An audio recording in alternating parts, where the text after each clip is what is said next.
ഇന്നത്തെ വീഡിയോ ഞാൻ വളരെ സാധാരണക്കാർക്ക് വേണ്ടിയിട്ട് ചെയ്യുന്ന ഒരു വീഡിയോ ആണ്. അതായത് നിങ്ങൾക്ക് ഈ പാരസെറ്റാമോളോ ഡോളോ ഇതിൻ്റെയൊക്കെ ആക്ഷൻസ് അറിയാമെന്നുണ്ടെങ്കിൽ നിങ്ങളിത് കാണേണ്ട ഒരാവശ്യമില്ല. പക്ഷേ നമ്മുടെ നാട്ടിൽ ഇന്ന് സംഭവിക്കുന്ന ഒരു പ്രധാനപ്പെട്ട പ്രശ്നം എന്ന് പറഞ്ഞാൽ ഹോസ്പിറ്റലിൽ എത്തുന്ന ആരോട് ചോദിച്ചു കഴിഞ്ഞാലും പനി, ജലദോഷം, തൊണ്ടവേദന, മൂക്കടപ്പ്, തലവേദന തുടങ്ങി നമ്മുടെ ശരീരത്തിൻ്റെ അകത്തുണ്ടാകുന്ന മുട്ടുവേദന, നടുവേദന മുതലായിട്ടുള്ള ഒട്ടനവധി രോഗങ്ങൾക്കും പാരസെറ്റാമോൾ അല്ലെങ്കിൽ ഡോളോ വാങ്ങിക്കഴിക്കുന്ന ആളുകളെ നമുക്ക് കാണാനായിട്ട് പറ്റും.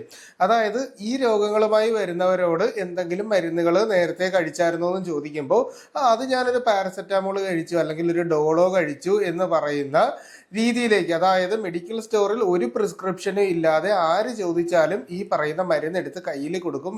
വില വളരെ തുച്ഛമായതുകൊണ്ട് തന്നെ പലരും വാങ്ങി കഴിക്കാറുമുണ്ട്. അപ്പോൾ ഇന്നത്തെ എപ്പിസോഡിൽ ഞാൻ നിങ്ങളോട് പറയുന്നത് എന്താണ് ഈ മരുന്നിൻ്റെ നമ്മുടെ ശരീരത്തിലുള്ള യഥാർത്ഥ പ്രവർത്തനം, അതായത് എങ്ങനെയാണ് നമ്മുടെ ശരീരത്തിൽ ഇത് വേദന കുറയ്ക്കുന്നതും അതുപോലെ തന്നെ ഈ പറയുന്നത് അസുഖം മാറുന്നതിന് വേണ്ടിയിട്ട് നമ്മളെ ഹെൽപ്പ് ചെയ്യുമോ എന്നൊരു കാര്യവും, അതുപോലെ തന്നെ ഇത് എങ്ങനെയാണ് പനി കുറയ്ക്കുന്നത് എന്നും ഇത് കഴിക്കാൻ പാടില്ലാത്തവർ ആരൊക്കെയാണ് തുടങ്ങിയ എല്ലാ കാര്യങ്ങളും ഇന്ന് ഞാൻ പറയുന്നുണ്ട്. പൂർണ്ണമായിട്ട് നിങ്ങൾ ഈ പറയുന്നൊരു സ്വഭാവം നിങ്ങൾക്കുണ്ടെങ്കിൽ പൂർണ്ണമായിട്ട് ഇത് കണ്ട് മനസ്സിലാക്കണം എന്നുകൂടി പറയുകയാണ്. നിങ്ങൾക്ക് അറിയാവുന്ന ആളുകൾക്ക് ഇത് ഷെയർ ചെയ്യുകയോ അല്ലെങ്കിൽ നിങ്ങൾ തന്നെ ഇത് പറഞ്ഞു കൊടുക്കുകയോ ചെയ്യേണ്ടതും വളരെ അത്യാവശ്യമാണ്. അപ്പോൾ ആദ്യം തന്നെ നമ്മുടെ ശരീരത്തിൻ്റെ അകത്ത് ഏതെങ്കിലും തരത്തിലുള്ള ഒരു ഇൻഫെക്ഷൻ നമുക്കുണ്ടാകുന്നു. അതായത് സിമ്പിളായിട്ട് പറയാം, നമ്മളൊരു സ്ഥലത്ത് മറിഞ്ഞു വീണിട്ട് നമ്മുടെ മുട്ടിലെങ്ങാണോ ഒരു ഇടി കിട്ടി നമുക്ക് അവിടെ ഒരു വേദന പോലെ നമ്മുടെ ശരീരത്തിൻ്റെ അകത്ത് അനുഭവപ്പെടുന്നു എന്ന് കരുതുക. അതിൽ നിന്ന് ഒരു ഇൻഫെക്ഷൻ നമ്മുടെ ബോഡിയിലേക്ക് ഉണ്ടായി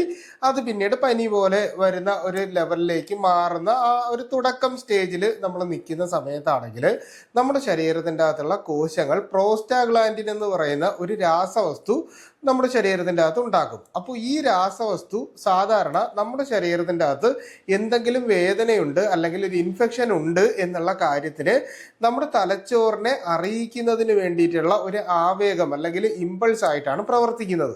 അപ്പോൾ ഈ ഒരു രീതിയിൽ പ്രവർത്തിക്കുന്നത് കൊണ്ടാണ് നമുക്ക് വേദന ശരീരത്തിൽ ഉണ്ടാകുന്നു അല്ലെങ്കിൽ പനി വരാനുള്ള ഒരു ലക്ഷണം നമ്മുടെ ശരീരത്തിൻ്റെ അകത്ത് കാണിച്ചു തുടങ്ങുന്നത്. പക്ഷേ നമ്മൾ ഈ പറയുന്ന പാരസെറ്റാമോൾ കഴിക്കുന്ന സമയത്ത് നമ്മുടെ ശരീരത്തിൻ്റെ അകത്തുള്ള പ്രോസ്റ്റാഗ്ലാൻഡിൻ എന്ന് പറയുന്ന രാസവസ്തുവിൻ്റെ ഉൽപാദനം പൂർണ്ണമായിട്ടും നിയന്ത്രിക്കപ്പെടും. അതായത് തടയപ്പെട്ടിട്ട് നമ്മുടെ തലച്ചോറിനോ നമ്മുടെ നാഡീവ്യൂഹം അതായത് സ്പൈനൽ കോഡിനോ ഈ പറയുന്ന വേദന അറിയാനായിട്ട് സാധിക്കാത്ത ഒരു അവസ്ഥയിലേക്ക് നമ്മളെ കൊണ്ടെത്തിക്കുകയാണ് സത്യത്തിൽ ഈ പറയുന്ന പാരസെറ്റാമോൾ ചെയ്യുന്നത്. ഇത് എന്തിനാണ് ഇങ്ങനെ ചെയ്യുന്നത് എന്നുള്ള കാര്യം കൂടി അറിയണ്ടേ. അതായത് നമ്മൾ കഴിക്കുന്ന പാരസെറ്റാമോൾ നേരെ നമ്മുടെ ആമാശയത്തിലെത്തി അവിടെ വെച്ച് ദഹന പ്രക്രിയയുടെ ഭാഗമായിട്ട് ഇത് ഡൈല്യൂട്ട് ചെയ്ത് അല്ലെങ്കിൽ ഇത് അവിടെ മിക്സ് ആയിട്ട് ചെറുകുടലിലെത്തി ഇത് നമ്മുടെ രക്തക്കുഴലുകൾ കൃത്യമായിട്ട് അതായത് വളരെ പെട്ടെന്ന് തന്നെ ആഗിരണം ചെയ്യപ്പെടും. ആ ഒരു സമയത്ത് നമ്മുടെ ശരീരത്തിൽ ഒരു വേദന, അതായത് നിങ്ങളിപ്പോൾ തലവേദനയ്ക്ക് കഴിക്കാറുണ്ട്, മുട്ടുവേദനയ്ക്ക് കഴിക്കാറുണ്ട്, അല്ലെങ്കിൽ നടുവേദനയ്ക്ക് കഴിക്കാറുണ്ട് എന്നൊക്കെ പറയുമ്പോൾ വേദന കുറയും, പക്ഷെ അസുഖം കുറയത്തില്ല. ഇതിൻ്റെ കാരണം എന്ന് പറഞ്ഞാൽ ഈ വേദന വരുമ്പോൾ നമ്മുടെ തലച്ചോറിലേക്ക് നേരത്തെ പറഞ്ഞ പ്രോസ്റ്റാഗ്ലാൻഡിൻ ഒരു സന്ദേശം കൊടുക്കും നമ്മുടെ ശരീരത്തിൻ്റെ അകത്തൊരു വേദന ഉണ്ടെന്ന്. അപ്പോൾ പെട്ടെന്ന് തന്നെ നമുക്കത് സെൻസ് ചെയ്യുന്ന ഒരു ലെവലിലേക്ക് വരുമ്പോൾ നമ്മൾ അതിനുള്ള കൃത്യമായിട്ടുള്ള ചികിത്സകൾ തേടേണ്ടി വരും. എന്നാൽ പാരസെറ്റാമോൾ അല്ലെങ്കിൽ ഡോളോ നമ്മൾ വാങ്ങി കഴിക്കുന്ന സമയത്ത് സംഭവിക്കുന്നതെന്ന് പറഞ്ഞാൽ ഈ പ്രോസ്റ്റാഗ്ലാൻഡിൻ ഉൽപ്പാദനം അവിടെ കൊണ്ടങ്ങ് സ്റ്റോപ്പ് ആയതിനു ശേഷം നമ്മൾ വേദന അറിയുന്നില്ല, പക്ഷേ രോഗം മാറിയിട്ടില്ല എന്നുള്ളൊരവസ്ഥയിലാണ് നിൽക്കുന്നത്. ഇനി നമ്മുടെ ശരീരത്തിൻ്റെ അകത്ത് പനി എങ്ങനെയാണ് ഈ പറയുന്ന മരുന്ന് കുറയ്ക്കുന്നത് എന്ന് നോക്കാം. അതായത് നമ്മുടെ ശരീരത്തിൻ്റെ അകത്തൊരു AC റെഗുലേറ്റർ ഇല്ലേ, അത് വർക്ക് ചെയ്യുന്നത് പോലെ നമ്മുടെ ഹൈപ്പോ തലാമസ് വർക്ക് ചെയ്യുന്നുണ്ട്. അതായത് നമ്മുടെ തലച്ചോറാണ് നമ്മുടെ ഈ പറയുന്ന ഹൈപ്പോ തലാമസ് എന്ന് പറയുന്ന ഭാഗമാണ് നമ്മുടെ താപനില എപ്പോഴും നിയന്ത്രിച്ച് നിർത്തുന്നത്. അതായത് 37 ഡിഗ്രി സെൽഷ്യസ് എന്ന് പറയുന്ന ലെവലിൽ ഇങ്ങനെ നിർത്തും. എന്നാൽ ഒരു ഇൻഫെക്ഷൻ വരുന്ന സമയത്ത് അല്ലെങ്കിൽ ഒരു ഏതെങ്കിലും തരത്തിലുള്ള ഒരു അപകടം പറ്റുന്ന ഒരു സമയത്ത് നമ്മുടെ ശരീരത്തിൽ ഇൻഫെക്ഷൻ ഉണ്ടായി കഴിഞ്ഞാൽ ഈ പറയുന്ന ഹൈപ്പോ തലാമസിന് ഈ പറയുന്ന പ്രോസ്റ്റാഗ്ലാൻഡിൻ വഴി സെക്രീഷൻ ഒരു ആവേഗം അല്ലെങ്കിൽ ഒരു ഇമ്പൾസ് കിട്ടിയതിന് ശേഷം നമ്മുടെ ശരീരത്തിൻ്റെ ടെമ്പറേച്ചർ ഉയർത്തി ഫാഗോസൈറ്റോസിസ് നടക്കുന്നതിൻ്റെ ഭാഗമായിട്ട്, അതായത് ഇമ്മ്യൂണിറ്റിയുടെ പ്രവർത്തനം നടക്കുന്നതിൻ്റെ ഭാഗമായിട്ട് ശരീരത്തിൻ്റെ താപനില വർദ്ധിക്കുന്നതായിട്ട് വരും. എന്നാൽ പാരസെറ്റാമോൾ കഴിക്കുമ്പോൾ നമ്മുടെ ഈ പ്രോസ്റ്റാഗ്ലാൻഡിൻ സെക്രീഷൻ കുറഞ്ഞതിന് ശേഷം നമ്മുടെ ശരീരത്തിൻ്റെ അകത്തുള്ള താപനില കൺട്രോൾ ആവുന്നതിൻ്റെ കാരണം എന്ന് പറഞ്ഞു കഴിഞ്ഞാൽ നമ്മളുടെ ഹൈപ്പോതലാമസ് ഇത് സ്റ്റോപ്പ് ചെയ്തതിന് ശേഷം നമ്മുടെ സെറ്റ് ഗ്ലാൻഡ്, അതായത് നമ്മുടെ വിയർപ്പ് ഗ്രന്ഥികൾ വഴി ഇത് ഓപ്പൺ ആവും. അതായത് രക്തക്കുഴലുകൾ പെട്ടെന്ന് ഡയലേറ്റ് ആവും. അതായത് വികസിക്കുന്നതിൻ്റെ ഭാഗമായിട്ട് നമ്മുടെ ഈ പറയുന്ന ഓരോ രോമകൂപങ്ങളുടെയും ഇടയിലുള്ള ഈ പറയുന്ന സെറ്റ് ഗ്ലാൻഡ്സ് ഓപ്പൺ ആവും. അതായത് വിയർപ്പ് ഗ്രന്ഥികൾ ഓപ്പൺ ആയിട്ട് വിയർപ്പിലൂടെ ടെമ്പറേച്ചർ നമ്മുടെ ശരീരത്തിൽ നിന്ന് വിയർത്ത്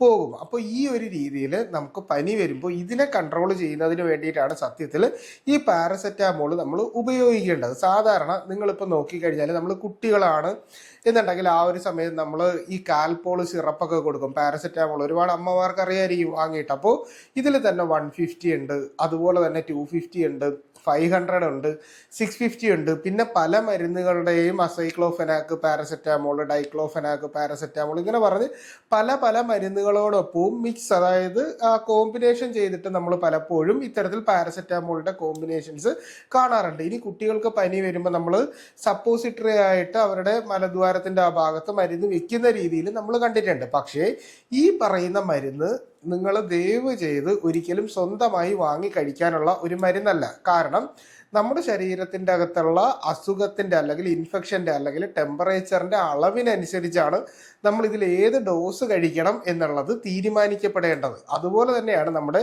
ശരീരത്തിലുള്ള രോഗം ഏതാണ് എന്നുള്ളതിനനുസരിച്ച് ചിലപ്പോൾ നമ്മൾ ആൻറ്റിബയോട്ടിക്സ് ആയിരിക്കും കഴിക്കേണ്ടി വരുന്നത്, ചിലപ്പോൾ നമ്മൾ അതിന് പകരമായിട്ടുള്ള ആൻറ്റി ഹിസ്റ്റമിൻസ് ആയിരിക്കും കഴിക്കേണ്ടി വരുന്നത്, ചിലപ്പോൾ നമ്മൾ ആൻറ്റിബയോട്ടിക് ആയിട്ടുള്ള പാരസെറ്റാമോൾ പോലുള്ള മരുന്നുകളായിരിക്കും കഴിക്കേണ്ടി വരുന്നത്. അപ്പോൾ ഇതിൽ ഏതാണെന്നുള്ളത് ഒരു ഡോക്ടറിനെ മാത്രമേ നിർദ്ദേശിക്കാനായിട്ട് സാധിക്കും.